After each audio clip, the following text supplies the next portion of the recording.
বন্যা কারোর জন্য মরার উপর খাড়ার গা, আর কারোর জন্য পিকনিক। অনেকেই বন্যায় ঘর বাড়ি এমনকি একটা সুতাও পর্যন্ত বের করতে পারে নাই, এক কাপড়ে বের হয়ে গেছে। অনেক কষ্টে আছে, খাওয়ার পাচ্ছে না, পানি পাচ্ছে না, বাড়িঘর সব ধ্বংস হয়ে গেছে, আশ্রয় কেন্দ্রে আছে। অনেকে তো বেশেই চলে গেছে। আর অনেকের জন্য মজার কেন বললাম, সেটা হচ্ছে তারা পিকনিক করতেছে। কিছু কিছু দেখলাম, সবাই না, কিছু কিছু সুতিয়া আছে যারা পিকনিক বানাইতেছে। আপনার একটা বোট নিছে, 10-12 জন, 5-6 জন মেয়ে, 5-6 জন ছেলে, একটা বিকাশ নাম্বার দিছে, 30,000 টাকা উঠাইছে, 25,000 টাকা তারা খরচ করবে, 5,000 টাকা দান করবে। বোট নিয়ে যাবে উদ্ধার করার জন্য। বোটের ভিতরে 10 জন তারাই যাবে। মনে করেন একটা বোটের ভিতরে নৌকার ভিতরে 12 জন উঠা যায়, 10 জন তারাই যাবে। আর উদ্ধার করবে 12 জন, 2 জনকে নিয়ে আসবে উদ্ধার করে। বুঝছেন?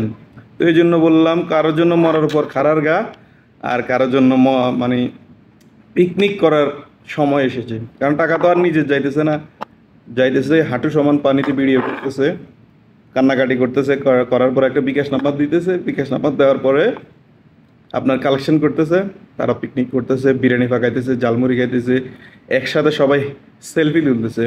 সেলফি তুলতে পারেন, ভিডিও করতে পারেন, আপনাদের হাসি মুখ এভাবে হাসি মুখ থাকে কিভাবে? গ্রুপ সেলফি তুলেন, হাসাহাসি করে আপনারা ইয়ে করেন।